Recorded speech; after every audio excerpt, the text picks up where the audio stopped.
Bueno, les voy a hablar 15 minutos de hipofraccionamiento moderado. Primero agradecer al doctor Berlín por su capacidad para manejar el Photoshop con mi foto que puso ahí. Así que felicitaciones.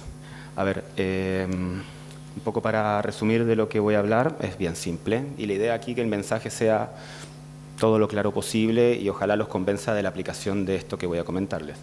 Un poco de introducción, un poco de antecedentes históricos que ya Alejandro nos contó, los estudios más relevantes que hoy día contamos y si es que esta aplicabilidad se ha ido integrando en las normas internacionales y finalmente lo que yo creo que es lo que debiéramos empezar a evaluar. Estas estadísticas no han cambiado desde el 2018, el cáncer de próstata es altamente frecuente y permite fallecer y hace fallecer a una gran cantidad de pacientes. Así que es un problema de salud pública muy grande.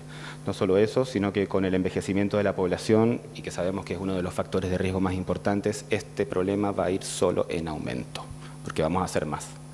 Aquí tenemos una idea, básicamente, hasta los 50 años, 1 en 300 personas se le diagnostica cáncer de próstata, versus sobre 70 años, 1 en 10, con diagnóstico. Esto es distinto a esos estudios de pacientes fallecidos por otras causas que le toman muestras de próstata y que tienen cáncer. No, estos pacientes tienen cáncer clínico diagnosticado. Así que la presencia de él es muy alta.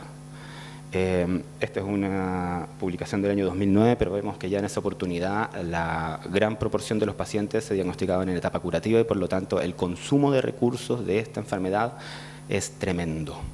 Y los esfuerzos en mejorar sus resultados oncológicos, si bien son muy importantes, también tienen que venir de la mano de la manera como podemos nosotros mejorar nuestros recursos con los que contamos, que en general en países como los que vivimos nosotros acá son súper escasos.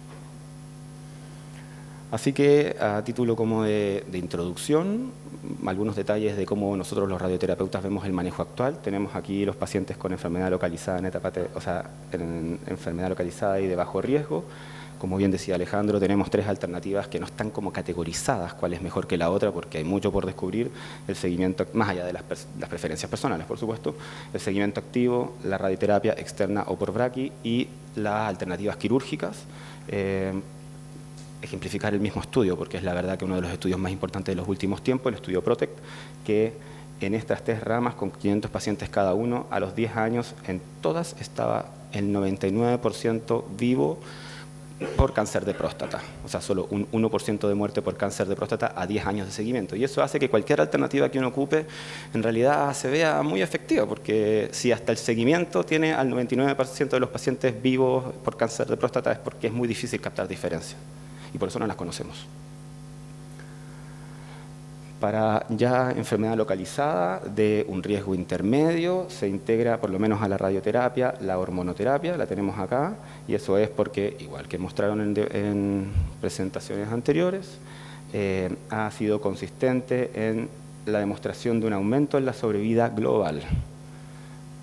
En este estudio, acá tenemos otro ejemplo, estudio muy conocido, también tiene diferencia significativa en sobrevida global y por eso es algo que nosotros intentamos aplicarlo a menos que hayan pacientes que la tengan contraindicado, que no debieran ser muchos. Y para los pacientes con enfermedad de alto riesgo, ya derechamente localmente avanzado, la categoría 1 del NCCN por lo menos está en la radioterapia, y la hormonoterapia se alarga su uso porque en análisis de subgrupos de ciertos estudios han demostrado que podría ser mejor. Me parece que el peso es un poquito más bajo. Pero ese es el contexto que tenemos ahora. Ahora, en relación al hipofraccionamiento, un poco repitiendo algunos elementos de los que ya se dijo, hay una lógica biológica detrás de esto, por supuesto, no es solo la pregunta. Este es un estudio que tiene más bien un valor histórico. En el año 99 se publica por primera vez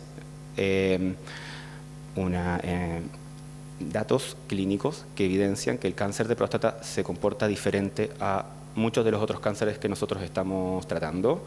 Principalmente se trata de tipo tumoral que al replicarse lentamente, entre otras razones, aparentemente es mucho más sensible al tamaño de la dosis de radiación más que a la dosis total que le estamos aplicando. A diferencia de otros tumores en donde nosotros achicamos el tamaño de la fracción para poder dar sin mucha toxicidad dosis mucho más altas. Este va un poco al revés. Y esto está ejemplificado acá, es el tiempo de publicación de un cáncer de próstata, de células de cáncer de próstata antes de tratamientos de 42 días versus 4, 5, 6 días los otros tumores. Y estas preguntas se replicaron en muchas otras oportunidades y los datos fueron consistentes. Esto se refleja con este índice que se llama alfa beta, y un alfa beta bajo implicaría eventualmente que las dosis altas por fracción harían más letal el tratamiento para el tumor, obviamente. Ahora hay que ver si es cierto. En esa misma publicación muy interesante se hicieron cálculos matemáticos basados justamente en lo que decía Alejandro. ¿De qué manera testeamos fraccionamientos diferentes sin intoxicar al cuerpo, sin intoxicar al recto en este caso? Y se plantearon todas estas alternativas. Esta es la que más nos suena, o por lo menos a mí. Así que la lógica de la pregunta es pertinente, hay un fundamento biológico y vamos a ver qué pasa con los resultados de los estudios que tenemos hoy. De nuevo, rápidamente histórico, la primera vez que yo tuve que hablar de hipofraccionamiento moderado de próstata fue en el 2014 y en esa oportunidad lo mejor que encontré fue esta revisión sistemática con, obviamente, autores de muchísimo peso, y en esa oportunidad teníamos solamente estos estudios. Eso era lo que había en el 2014. Rápidamente hice el siguiente descarte. Para el 2014, 15 años después de la primera publicación del alfa beta bajo, habían 2 estudios que usaban dosis menores a las que usamos actualmente y por lo tanto para mí la comparación no era del todo informativa. Por otro lado está ese estudio que es el CHIP, que lo vamos a hablar.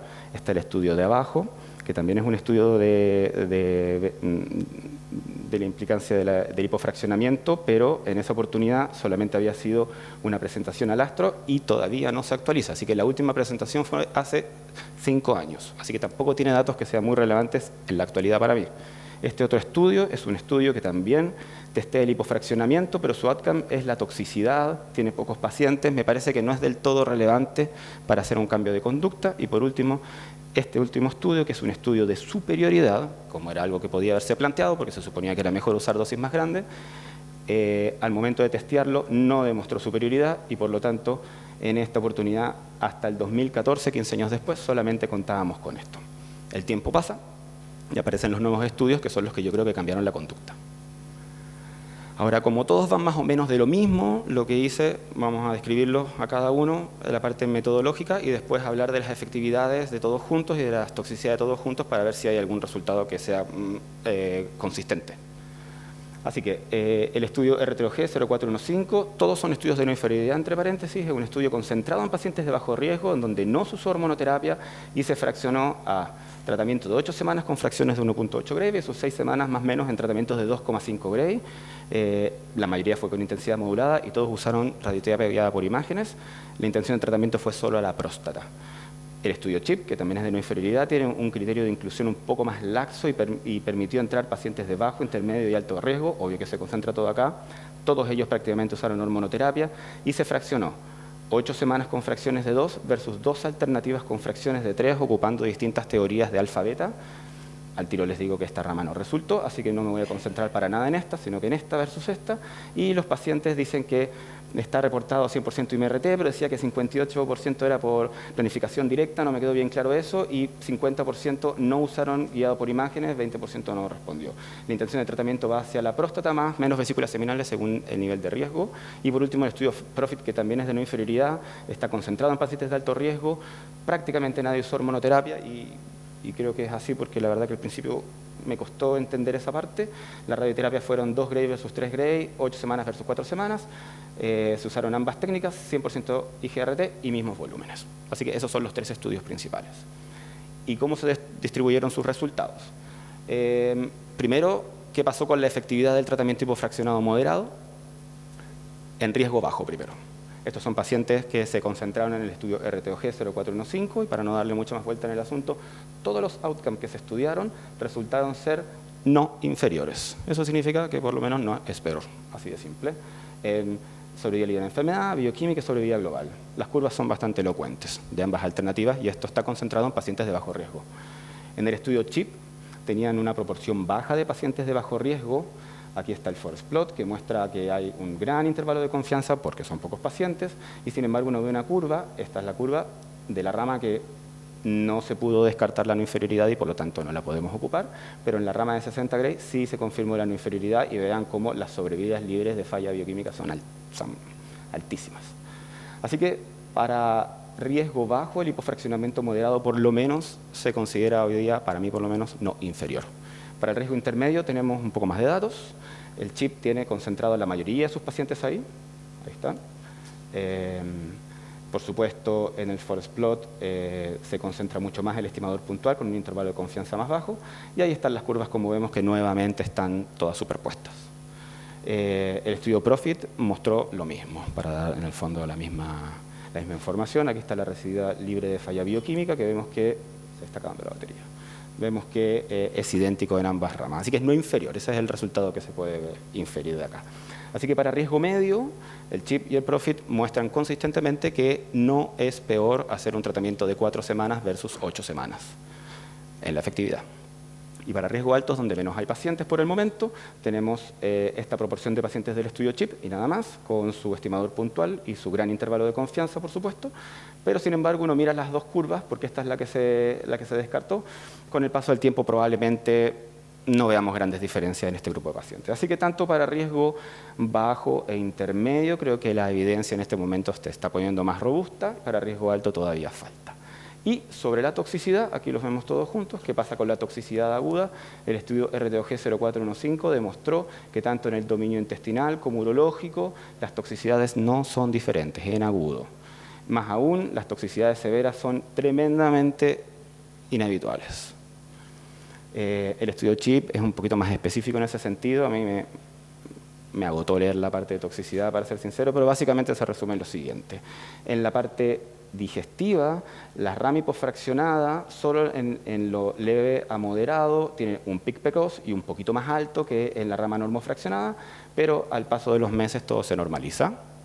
En la rama urológica pasa algo similar, hay un pic que aparentemente es precoz, pero no es más intenso, y cuando ya van pasando los meses todo se normaliza. Esta es la rama normofraccionada, que es la que parece que estuviera un poco más, pero es la grado 1 normofraccionada.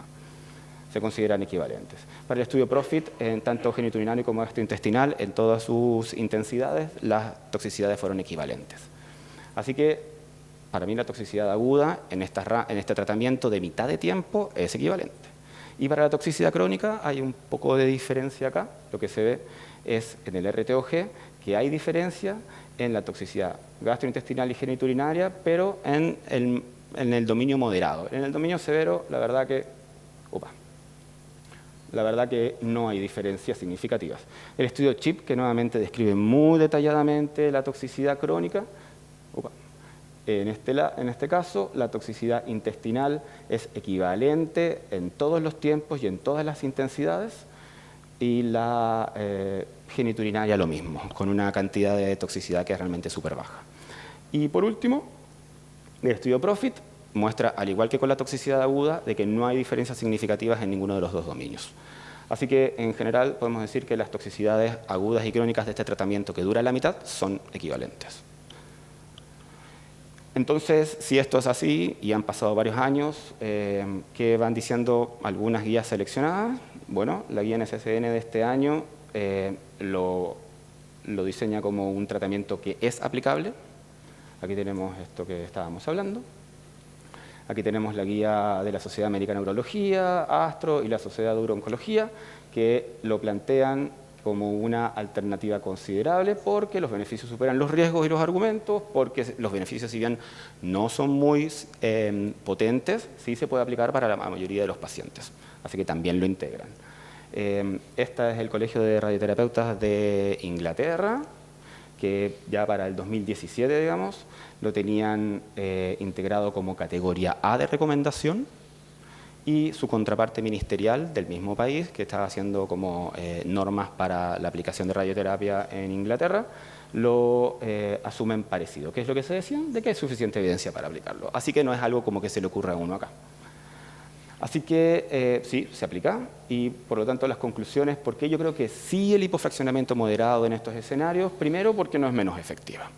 Segundo, porque el aumento de la toxicidad, si es que llegase a existir, si es que hay algo que no estamos viendo, es clínicamente, por lo menos a mi parecer, bastante irrelevante para los beneficios.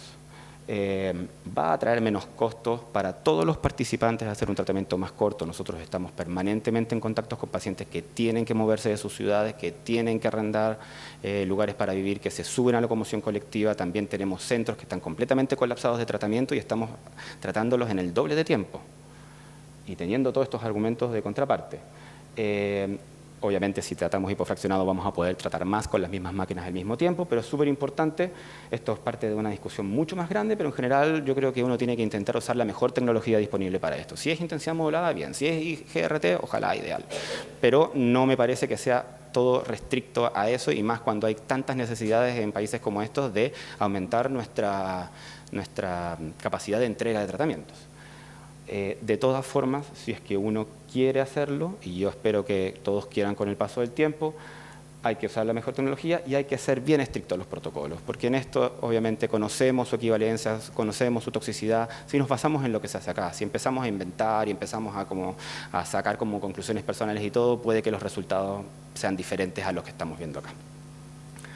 Esa es la presentación, básicamente.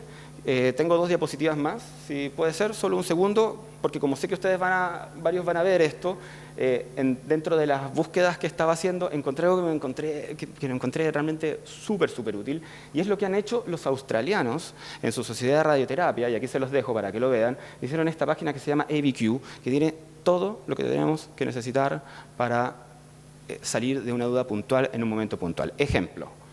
Ellos tienen en su parte de la radioterapia hipofraccionada todo, las indicaciones, la información clínica, cómo simulan, cómo prescriben y cuáles son los volúmenes y los OAR y todo. Aquí viene el ejemplo. Por ejemplo, ellos ya tienen el 60 en 20 como integrado y describen cómo hacerlo, etcétera, etcétera. Así que es una buena referencia como para empezar a darle vuelta cuando uno dice, bueno, ¿cómo parto si estoy partiendo de cero?